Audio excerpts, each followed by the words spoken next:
Okay, so if everyone's ready, I think we'll get started. Welcome. This is the first My Story Minute of Mental Health Week 2020, and my name is Corey Ferguson. I'm the program coordinator of the Canadian Mental Health Association of New Brunswick's Fredericton office. And, you know, I really, over the past few years, have had the privilege of being able to utilize my platform to share some of my experiences, to hopefully raise awareness, reduce stigma, and really open up the conversation around mental health and mental illness. So what we're going to do today is a very quick rundown of sort of what my lived experience is. From there, we'll talk a little bit about what the experience of COVID-19 has been for me as somebody with lived experience. We'll chat really quickly about some of the top 3 coping strategies that have helped me during this time frame. And then hopefully we'll have lots of time left for question and answer and group discussion, because I really enjoy that component whenever I get the opportunity to share my story. So, here we go. First and foremost, a little bit about me and my experiences and my history. You know, I grew up in Nova Scotia in a relatively small town. It was, by all accounts, I would like to say, a pretty normalized life. You know, 2-parent household. I have a younger sister. For the most part, I grew up in a split entry, went to school, and had a lot of great opportunities available to me. But I can absolutely tell you that I often share with folks, you know, I don't remember being happy. And that's not meant to be an upsetting or depressing thought, just simply to help you understand, you know, it's not that I was an unhappy child. I wasn't. I was told I was a super happy kid. But I don't remember being happy.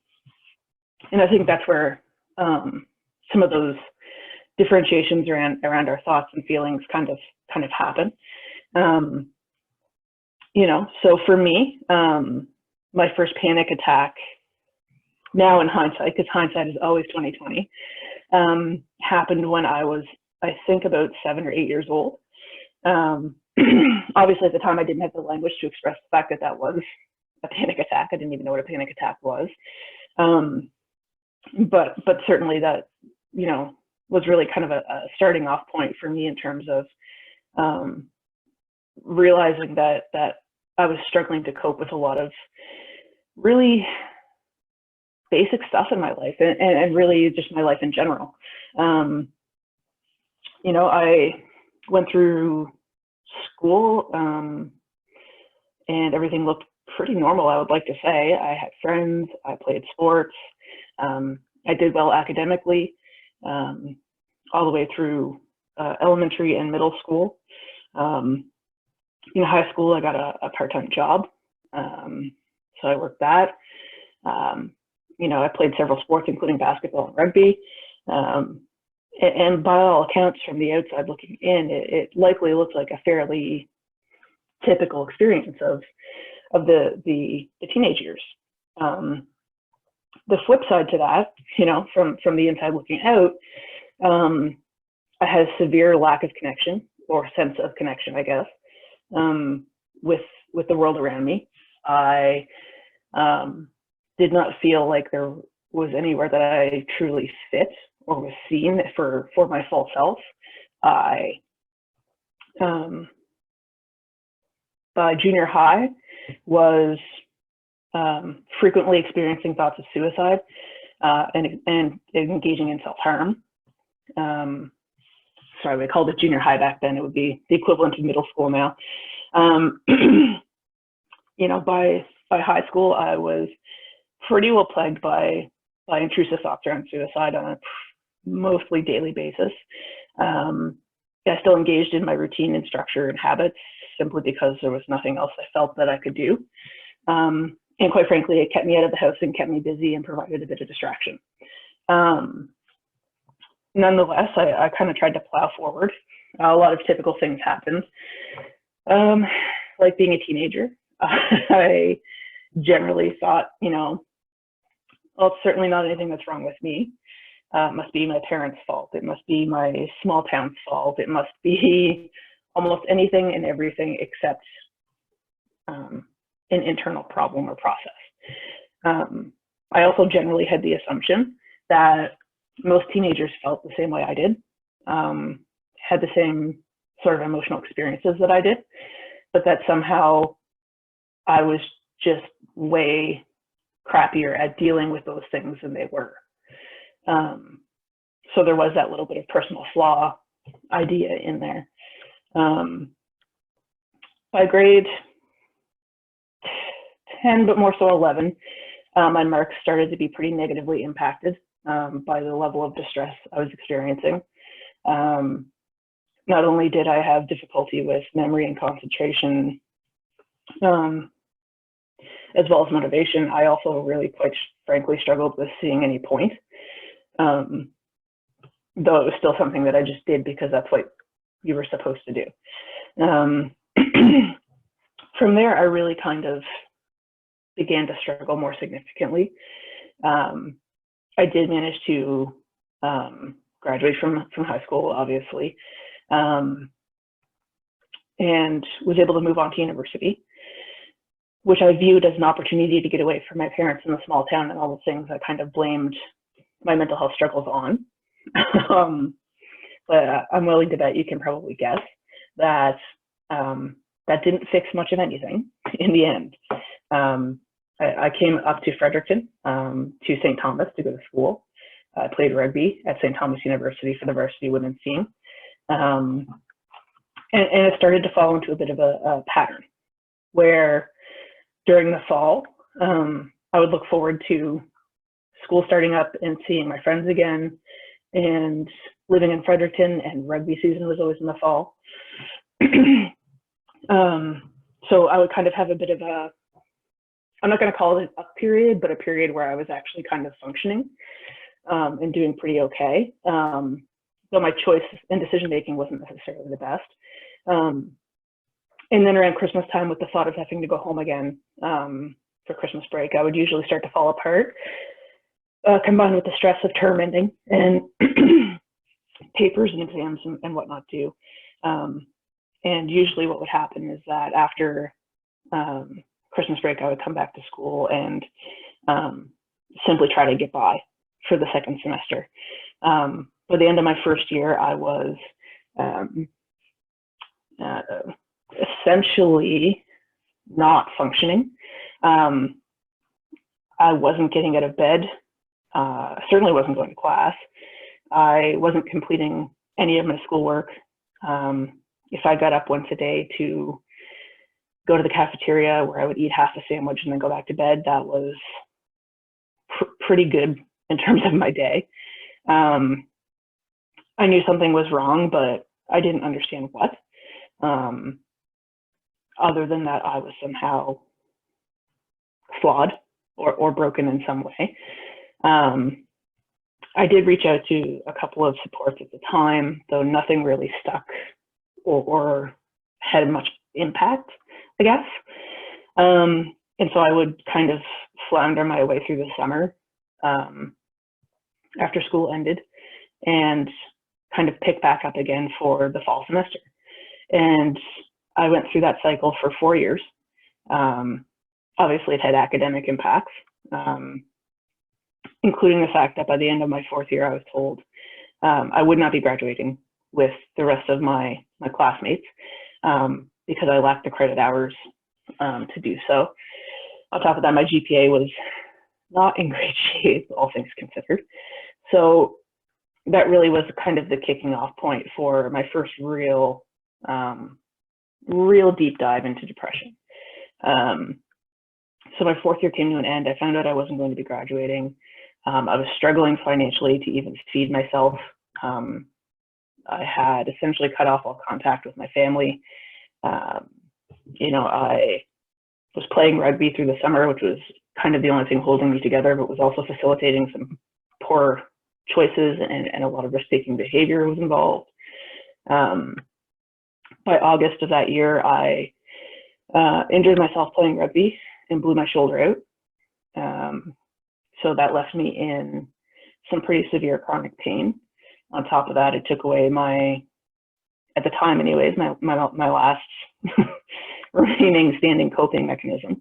So that happened in August, and by late September, I was hospitalized for the first time. I was in the hospital for that first time for about 2.5 months, which was an experience. It is simultaneously probably the most important thing that's ever happened to me and the most traumatic thing that's ever happened to me. But it is a very important turning point in my life. I did receive multiple diagnostics, for what that's worth to anyone in the crowd. My global functioning was assessed to be almost nil, which was neat to be told. And I had a number of experiences in the hospital which were very intense and very non-therapeutic. That being said, the fact that I was in the hospital and the fact that I had access to those services and the fact that I was given diagnostics, I was provided with an interdisciplinary team, I had access to a psychologist, a psychiatrist, occupational nurse, a social worker. You know, I was kept safe. I was provided different forms of treatment, including medication. I don't think I would be alive if I hadn't been there. So maybe that's something we can address if there's questions at the end, but the truth of the matter is, as much as hospitalization was a double-edged sword for me, it's one that I think is part of the reason why I'm here today. So I finished my first round of hospitalization and was discharged, at which point I began to engage with what was then called day therapy. It's a program that doesn't exist really anymore, but essentially instead of returning to class or to a job, I attended the hospital on an almost daily basis, where I was enrolled in different groups. So like a mindfulness group or a stress management group or a life skills group. There was also activity-based groups. And on top of that, I had regular appointments with all of the professionals that were involved with my care. That process went on for about 8 months. It wasn't perfect. I was booted out for attendance issues a couple of times, but always re-engaged with the service eventually. But the summer was coming around again. I was tired of not working. I was living on social assistance. You know, I was struggling to even just maintain medication and was depending on others for my most basic needs. And so I decided I would try to work. I was hired on with a friend to a call center. And for some people, call centers are a fabulous option for work for them. It works for them. For me, I landed back in the hospital within about a month of working. I didn't have enough coping strategies. I wasn't well enough and I wasn't ready.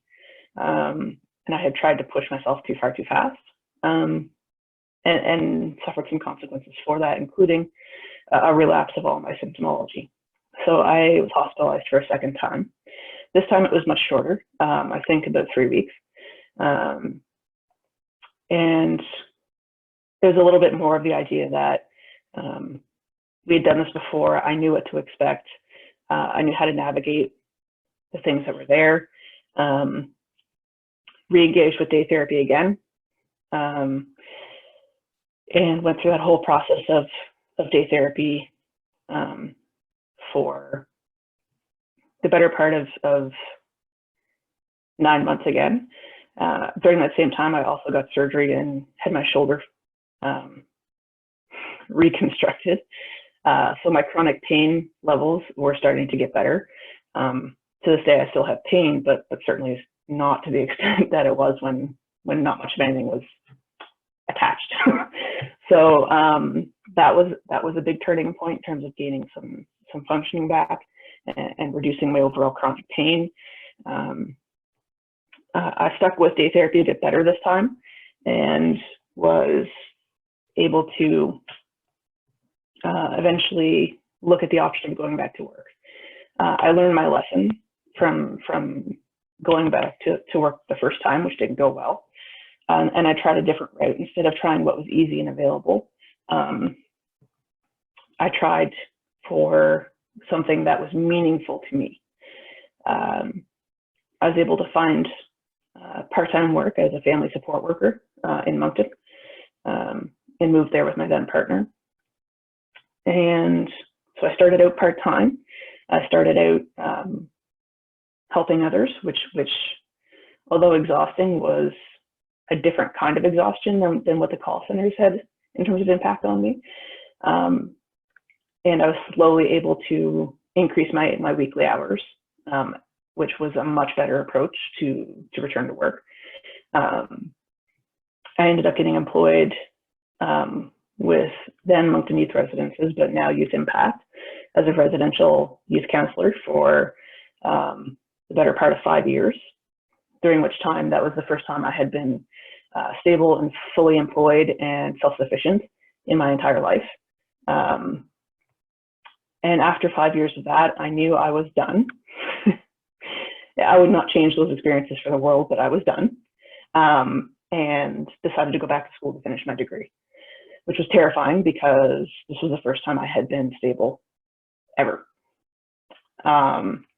So I left my full-time employment with Youth Impact and went back to school in 2013 and completed the work to the credit hours I needed for my degree, and was finally able to say that I graduated from St. Thomas University in 2014. From there, I job searched for months, which sucked and was super hard on mental health. But I eventually was actually hired on with the Canadian Mental Health Association of New Brunswick in a CEC position in Westmoreland and Albert County on a contract, which was a huge turning point for me because I started to realize that all of the things I had been through up to that point, all the skills I had gained, all of the things I had gone through had made me uniquely qualified for something in life, which is pretty cool. So I jumped on board in that position, and they haven't been able to get rid of me since. I've bounced around to a couple of different positions, and like I mentioned at the start, I'm currently in Fredericton as the program coordinator here. So that's really kind of what's kind of happened to me in my lived experience. I'm just kind of keeping an eye on the clock here. I do want to scoot along. So the next thing I wanted to talk about briefly was how I'm doing in the age of COVID-19. To be, you know, if we're going to stick with the theme of Mental Health Week and get real, the real truth of the matter is not great. Not great at all.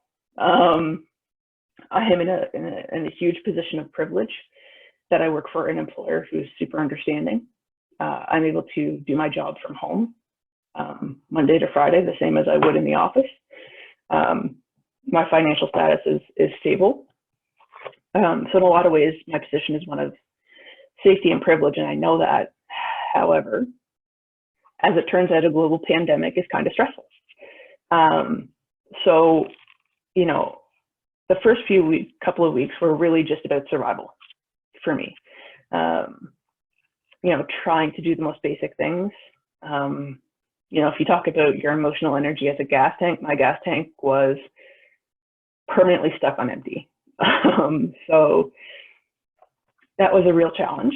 You know, and I spent a huge amount of time, and the reason I have the visual up here that I do is because if you look at the window of tolerance idea and the middle part being kind of like the ideal of where we would want to hang out, I, for the most part, since this has happened, have spent the most of my time sitting on the line in between hypoarousal and window of tolerance, if you want to look at that way.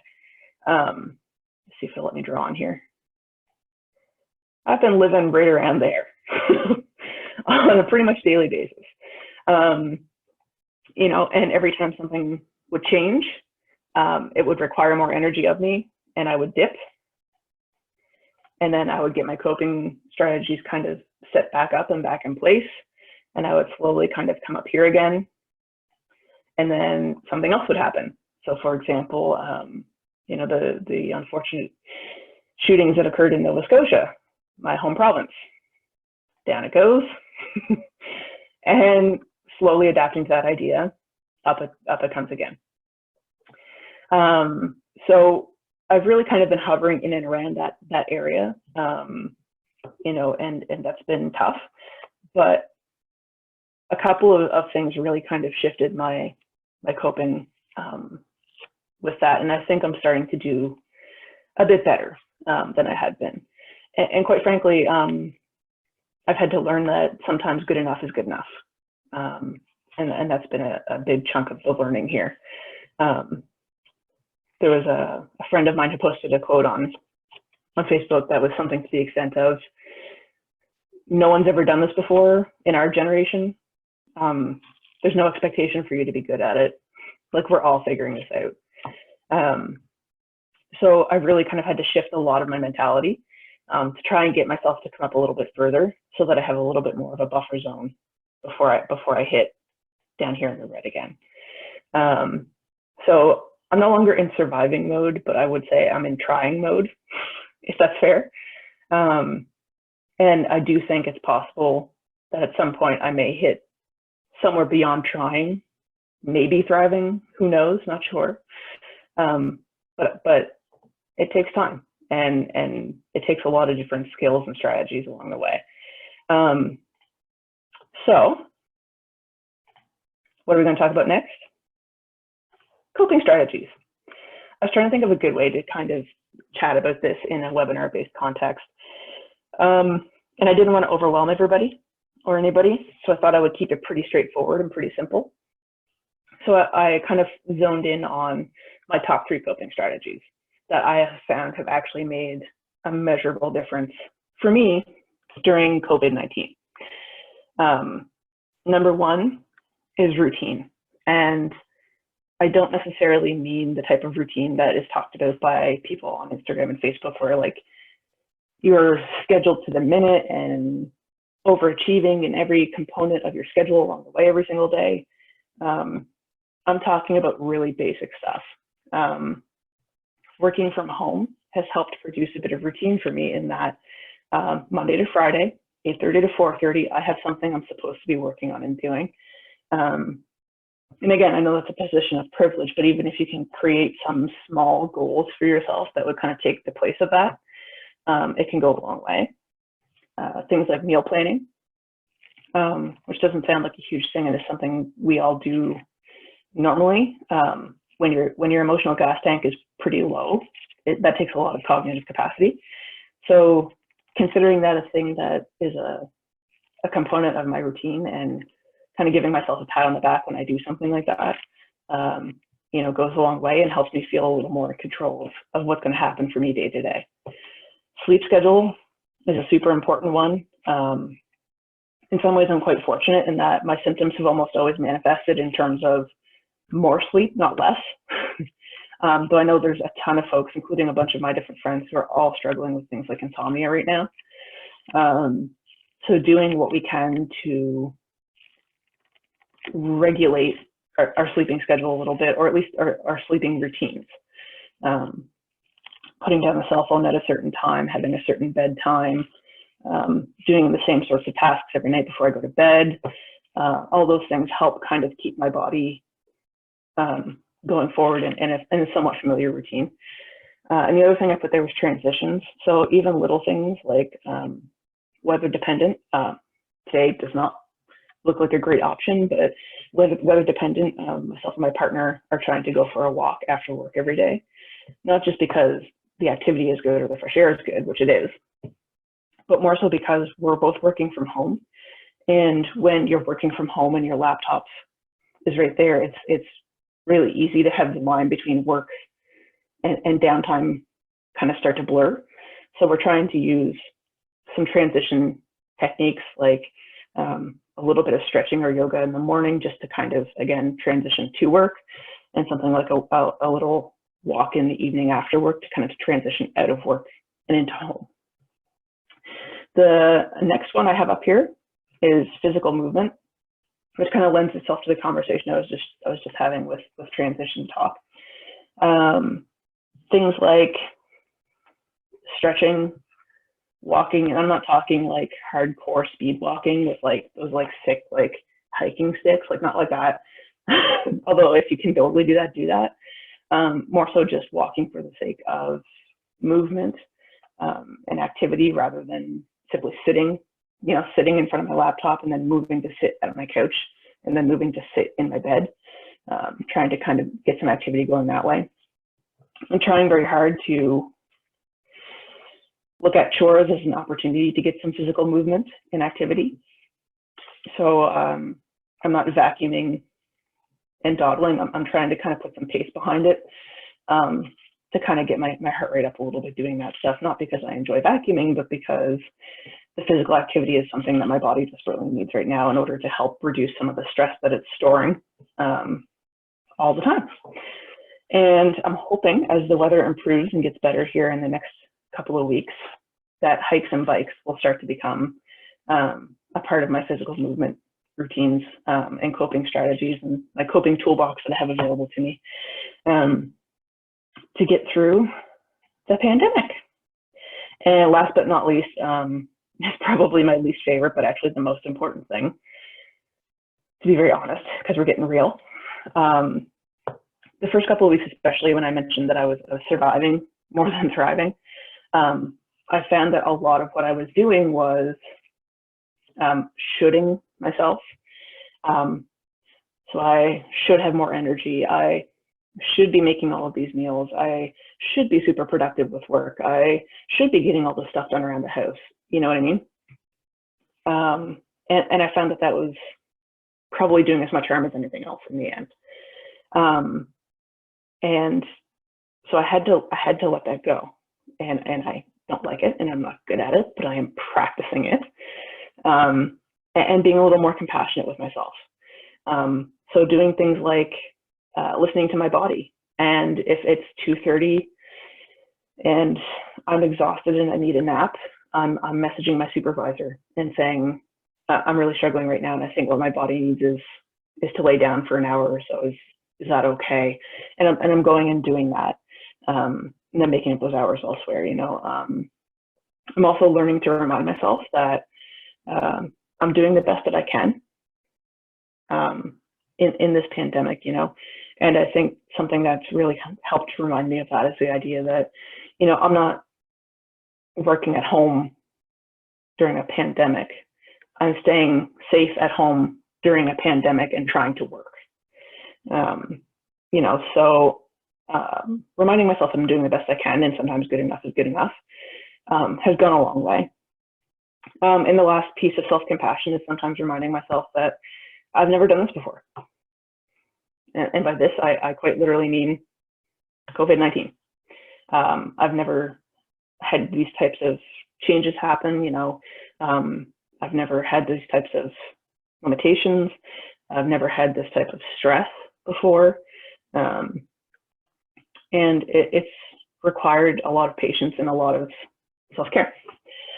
So those are kind of my big three coping strategies that have had a really positive impact for me during COVID-19, even with my lived experience. I could pull out books about coping strategies until the cows come home, but these were the ones that make a difference for me on a regular basis. So if all else fails, a couple of things that have actually been highlights of my experience. Even if you can't get yourself out for a walk, even if you can't get yourself structured around your sleep schedule because you're struggling with that, even if you can't, work from home, if all else fails, acts of kindness is the first one. Honestly, doing stuff for other people has made the biggest difference in some of my roughest days.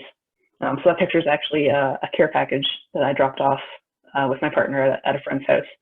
the week before Easter, you can actually see some giant Kinder Surprise eggs in there.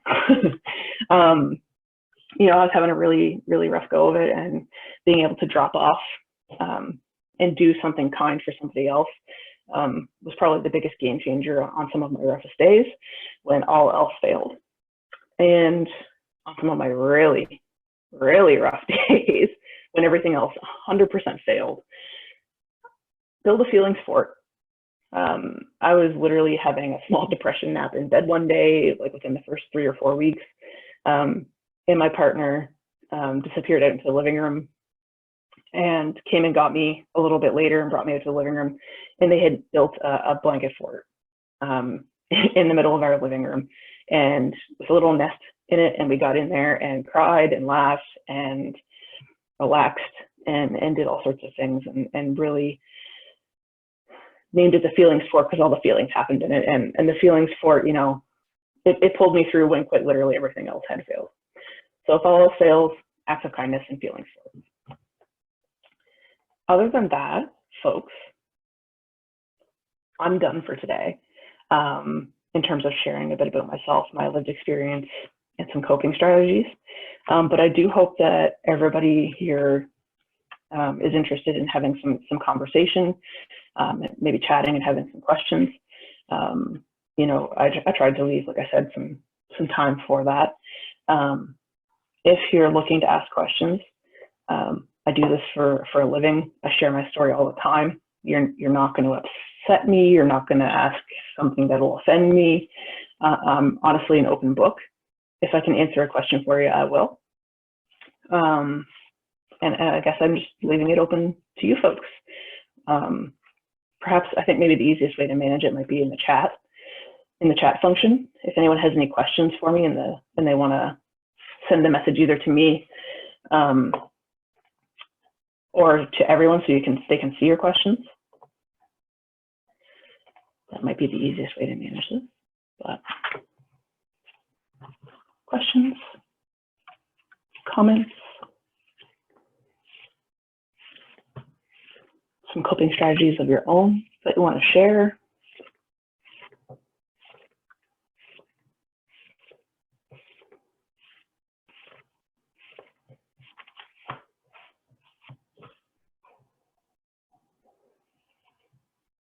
Oh, there's no problem sharing my story. You know, like I said, I do this as part of my job now. I also do something called Speakers or the Champions for Inclusion, which is an initiative where folks with different lived experience with different kinds of disabilities go to schools and speak to the kids. So I do that and share my story there all the time. So I've gotten quite comfortable with sharing. The feelings fort. Someone's mentioning that the feelings fort is an awesome idea. It really was a game changer. The game changer was definitely that there just came a time where I just needed to literally sit in the middle of a feelings fort and have all my feelings and let them roll.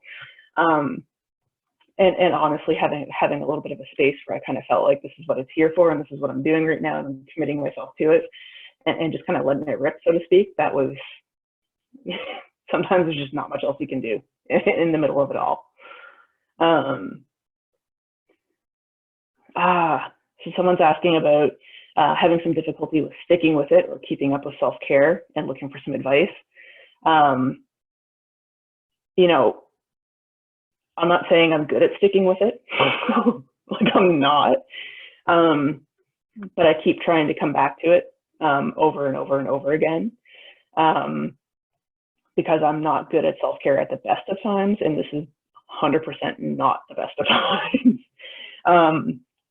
So one, sometimes my body physically forces me to, because it literally just shuts down.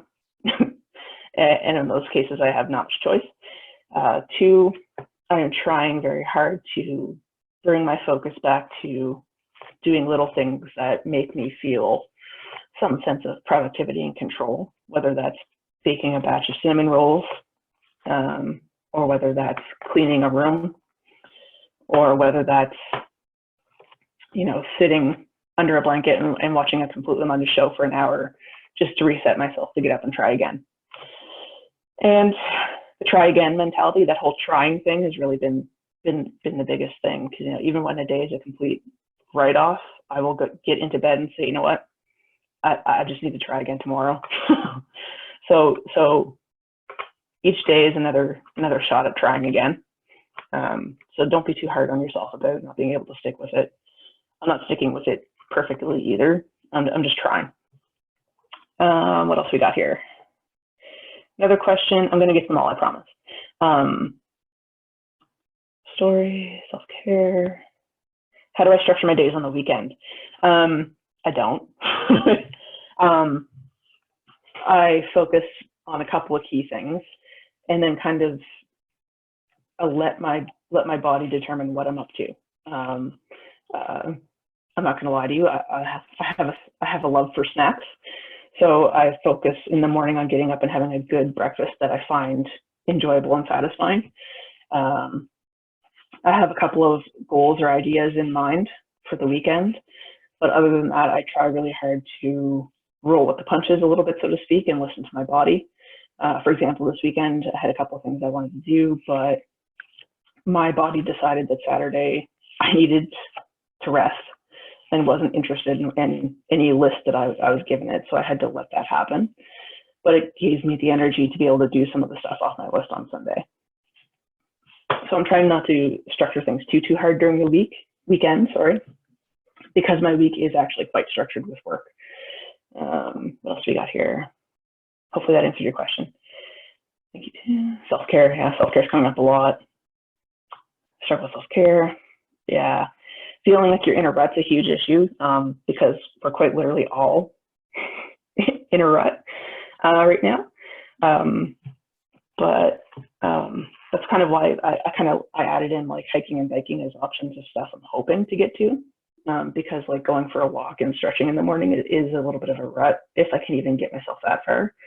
So I'm hoping having some options available to me will help with that a little bit, because maybe I really don't want to go for a walk after work today because it's raining and crappy, but maybe, you know, I'm going to go down to the garage and work on a garden box instead, you know. So having some options is a big one.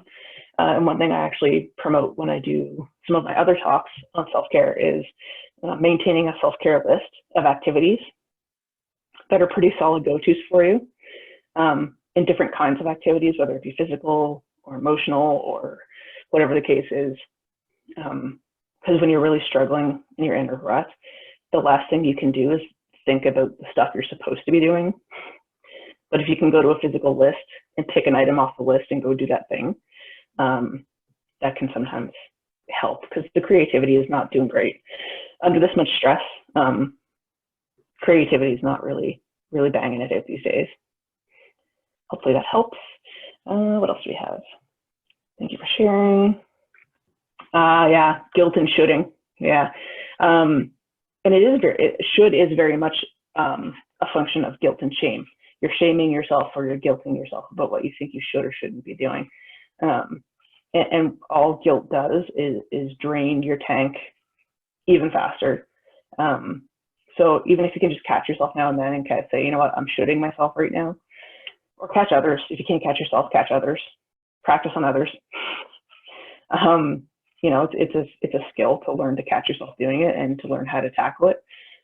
Luckily, CMHA has some pretty awesome programs built around CBT, and CBT is one of the things that's really good for teaching yourself the skills to catch yourself doing it and to kind of call yourself out on it and deal with it pretty effectively.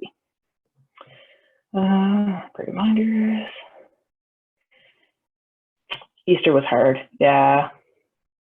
Not only did we have, for those of us who are working a longer weekend with more time to sit and be with your thoughts, we were also kind of deprived of the routines we might normally have with family and stuff like that. Yeah, doing mindless things like meditation, puzzles, watching shows, crochet. Yeah, absolutely. Stuff that keeps your hands busy is really good actually for your mindfulness.